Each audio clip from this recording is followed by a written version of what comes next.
신공항 버프로 프리지오린이 정당 계약률 70%를 넘겼다는 국제신문 기사가 있었습니다. 그리고 벌써 매물 거둬들이는 집주인 대형 호재 강서구 부동산 들썩이라는 기사가 있었고요. 그리고 부산 명지 국제 신도시에 대규모 복합 쇼핑 단지 들어선다는 기사가 있었습니다. 세 개 다 묶어서 한꺼번에 좀 말씀을 드릴게요.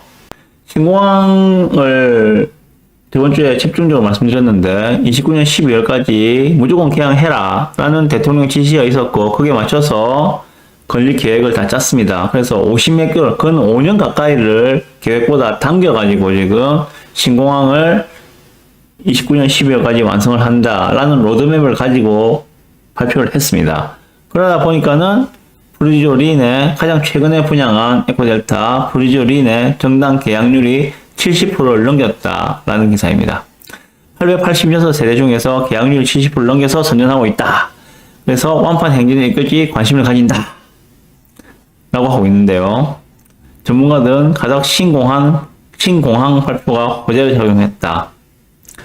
이거 아니었으면 70%가 안 될 수 있었다는 이야기로 들려요. 왜? 비쌌잖아, 얘는 좀 비쌌거든.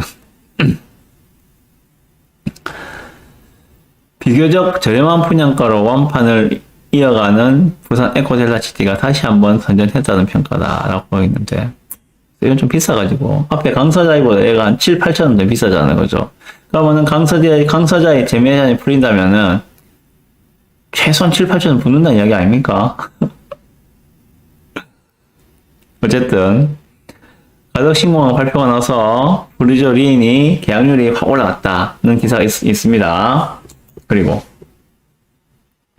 벌써 매물 거둬들이는 집주인, 대형 호재 강서구 부동산 들썩이라는 기사가 있는데 같이 한번 보시죠. 가덕신공항 29년 개항 확정입니다. 이건 거죠. 불확실성 사라진 신공항 호재로 50만 개 일자리 주택 수요를 부르고 있다. 그리고 공항을 매개로 한 주변 개발에 대한 기대감, 로드맵 발표 뒤 투자 문의가 이어지고 있다. 그래서 에코델타시티 전매 제한 풀리게 되면 분양권 전매 거래가 늘 것 같다는 요약 기사가 있습니다. 강서구의 가장 큰 호재로 평가받던 가덕 신공항 건설 속도가 빨라졌다. 내년 말 착공에 들어가고 29년 말 개항한다. 아시죠? 이제 이거는. 그래서 이렇게 발표가 하자마자 강서구 일대 부동산 업계가 들썩인다. 집주인들은 매물을 거둬들이고 있다. 그럼 호가를 올리겠다는 이야기죠, 그죠? 거뒀다가 다시 내놓을 때는 호가를 올려서 내놓겠죠. 지금 그 가격에는 안 팔겠어.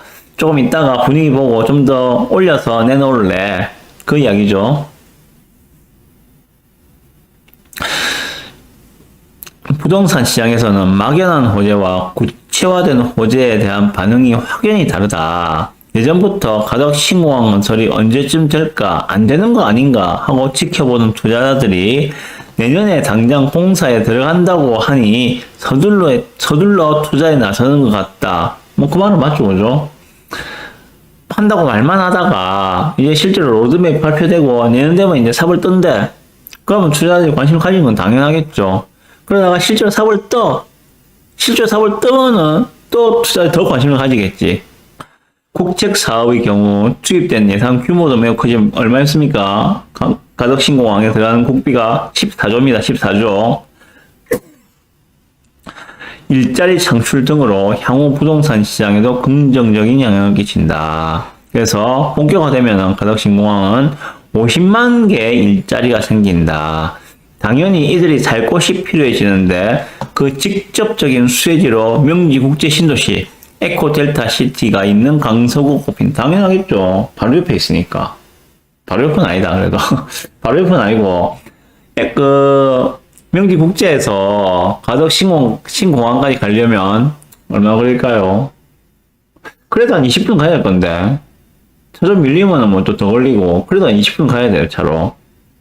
제가 거가대교로 자주 다녀서 잘 아는데 바로 옆은 아닙니다. 조금 걸려요 시간은. 어쨌든 최근 부동산 경기 침체로 다른 지역에서 문의하는 경우는 거의 없었는데 가덕 신공항 이후 수도권은 타지에서도 문의가 잇따르고 타지에서 오는 문의는 대부분 실거주보다는 투자 수요인 경우가 많다. 가덕 신공항 수혜지로 강서구가 종목을 받고 있다는 의미이다. 라고 하고 있습니다. 그리고 또 하나 더. 그래서 대형 호재가 확정되자 매물을 거둬들이는 분위기도 있다. 그리고 또 하나 더.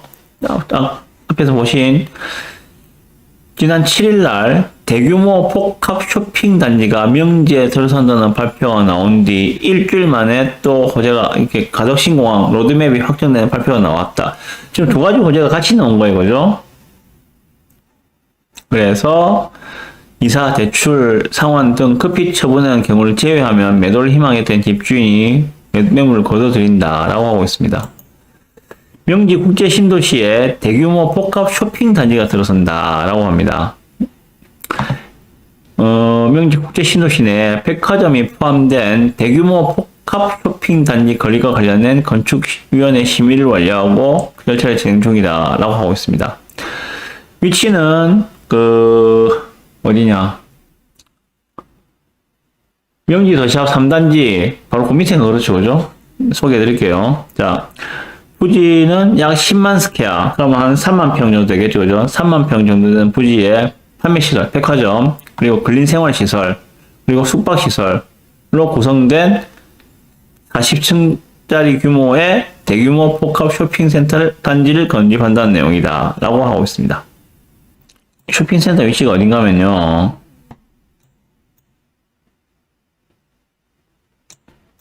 이 자리죠, 그죠? 여기. 명지 더샵 3단지 옆에 이 자리입니다. 이 자리. 이 자리에 방금 이야기한 백화점을 포함한 대형 쇼핑센터가 들어온다는 이야기입니다. 법원 바로 밑에. 부산지방법원 서부지점 바로 밑에 요 자리입니다. 그 옆에가 명지 더샵 3단지 자리하고 있습니다. 그래 보면은 여기에 그렇게 대형 쇼핑센터, 백화점이 들어온다면은 가장 수혜입지는 얘가 되겠죠, 그죠? 더힐 시그니처, 그 다음에 명지 더 웨스턴, 그 다음에 더샵 2단지, 3단지, 얘들이 되겠죠. 요 뱅둘러싸고 얘들이 가장, 거의 슬리퍼 신고 백화점 쇼핑 갈 수 있는 딱 그 정도 위치가 되니까. 여기에, 어떤 백화점이 들어올지는 아직 결정된 거는 없는 것으로 알고 있습니다. 혹자는 우리가 일반적으로 알고 있는 신세계, 롯데 이런 게 아니고 그보다 하위 그레이드의 쇼핑센터가 걸리는 그런 이야기도 누가 하던데 몰라요. 저는 확정된 건 아직 없다. 제가 알고 있는 그겁니다. 아직까지 확정된 건 없다. 다만 누가 하더라 하는 이야기들은 많이 나서고 있다. 네, 그거는 현재 팩트인 것 같고요. 이제 명지 국제 신도시의 인프라들은 서서히 완성되어 가는 느낌이다 하는 생각이 듭니다. 아직까지 근데 빈 땅이 많아요, 보면은. 그래서, 다 빈 땅이잖아요. 이런 데 전부 보면은, 그죠? 빈 땅들이라서, 여기도 아직까지 개발을 해야 되는데, 실제로 지금, 요 법원을 주변으로 해서, 요쪽에는 인프라들이 지금 이제 거의 완성 형태가 아닌가 하는 생각이 들어요. 요쪽으로는, 보면은.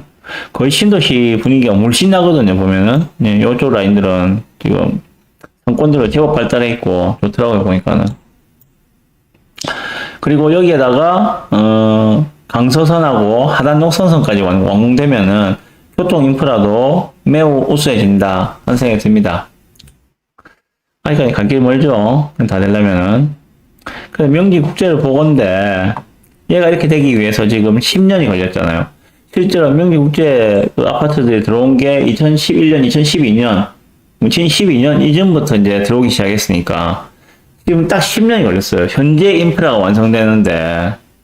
자, 그러면 에코델타도 마찬가지 2024년 말부터 이제 입주가 시작되죠. 그죠? 2024년 말부터 입주가 시작되는데 현재 명지 국제 정도의 인프라가 갖춰지기 위해서는 최소 10년 정도는 필요하다. 10년 정도 있어야지 어느 정도 사람이 살만한 인프라가 구축이 된다. 그전에는 좀 황량할 것이다. 명지 국제 그랬잖아. 5년 전만 해도 정말 황량했거든요. 상가 텅텅 비어 있었고, 이제는 좀 많이 꽉 찼습니다만은. 에코델타도 유사할 것이다. 그런 생각이 들어요. 자, 그리고, 이렇게 지금 그 신공항 호재와 쇼핑몰 호재가 터졌어요. 그죠? 백화점 합시다. 백화점 호재와 신공항 호재가 터졌습니다. 자, 그러면 2020년도 11월 달에 강서구에 어떤 현상이 있었는가? 특히 명지 국제신도시에 어떤 현상이 있었는가? 정말 눈만 뜨면은 아파트 값이 1,000만 원씩 오르던 시절이 있었습니다. 언제? 2020년도 11월 달에. 한 1년, 2년 상승할 거를 그 한 달 만에 상승시켰어요. 미친 상승이었죠. 그때, 그 당시가 그 명지가 진짜 눈만 뜨면은 1,000만 원씩 오르던 그런 시절이었습니다.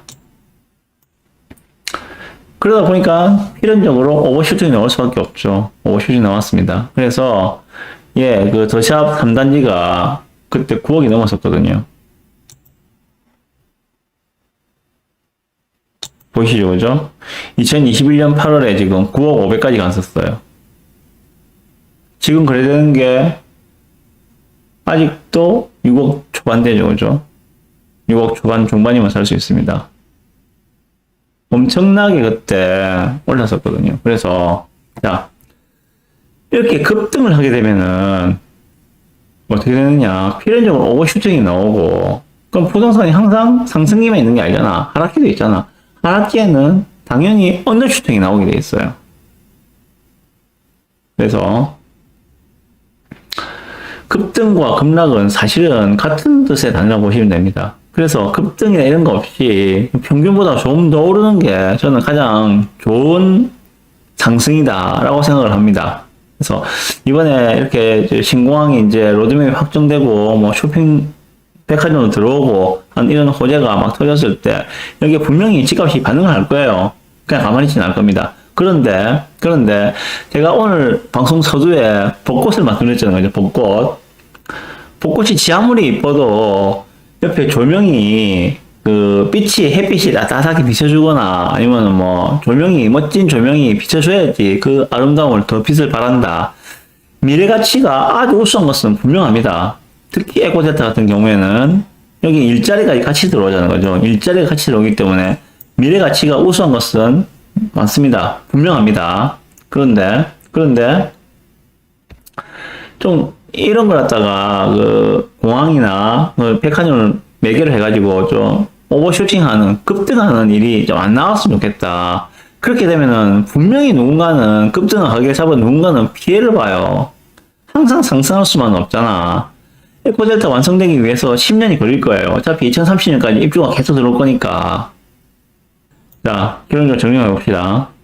명지국제, 에코델타 같이 묶어서 봅시다. 에코델타 같은 경우에는 2030년까지 여기에 지금 33,000 세대가 들어오는 걸로 되어 있습니다. 에코델타에만. 적은 물량이 아니에요. 그 말은 장기적으로 2030년까지 여기에는 전세가가 아마 형편없을 것이다. 왜?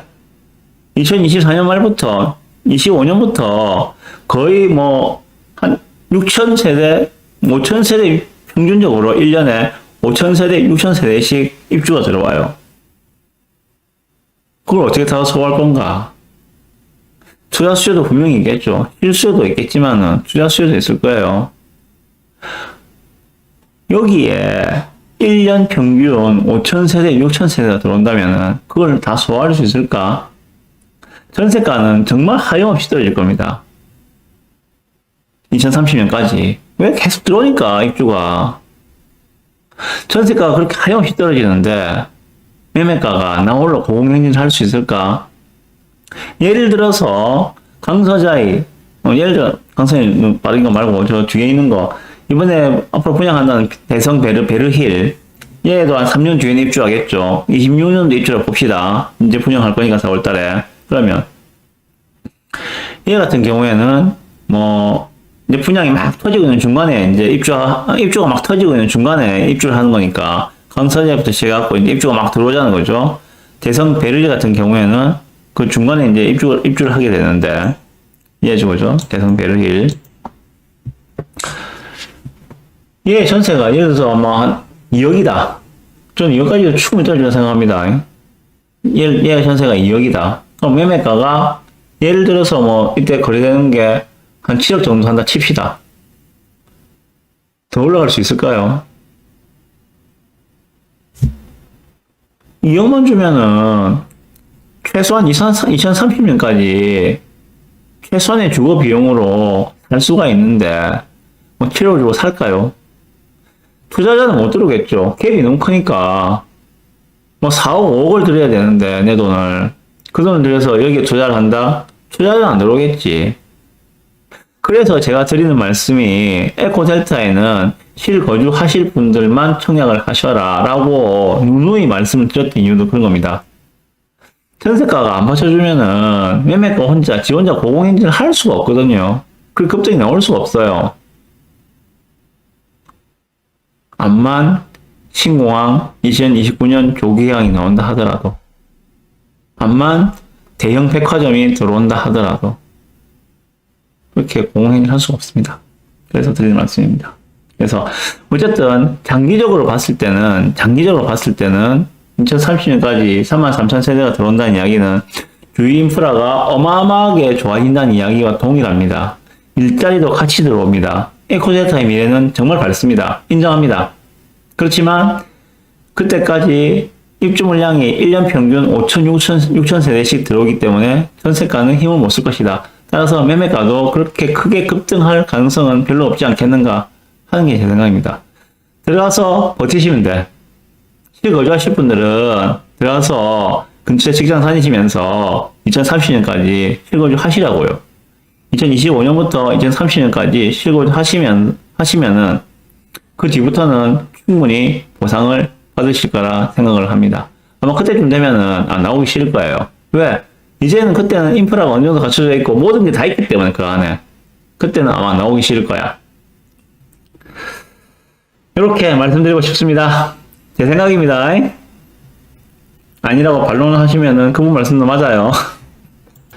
그래서 에코델타에 들어가실 분들 그렇게 좀 장기적인 플랜을 짜고 단기간에 뭐 난 차익을 보고 빠지겠어 하면은 자기 생각대로 안 될 확률이 큽니다. 시장이 그렇게 만만하게 흘러가지가 않을 가능성이 높거든요. 그래서 단기간에 차익 보고 빠지겠다 하는 분들은 에코델타 좀 패스하시고 실거주로 내지는 좀 장기적으로 보겠다 하시는 그런 분들만 좀 관심을 가지시면 좋겠다 생각이 듭니다. 명지국제도 마찬가지고요.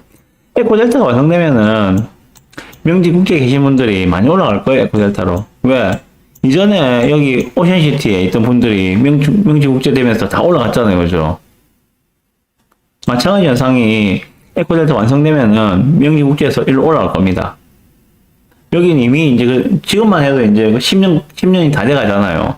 여기에 처음 들어간 게 2012년도, 13년도에 입주 시작한 아파트들 여기 처음이었거든요. 국제신도시가. 얘들 이제 10년 다 돼 간다고.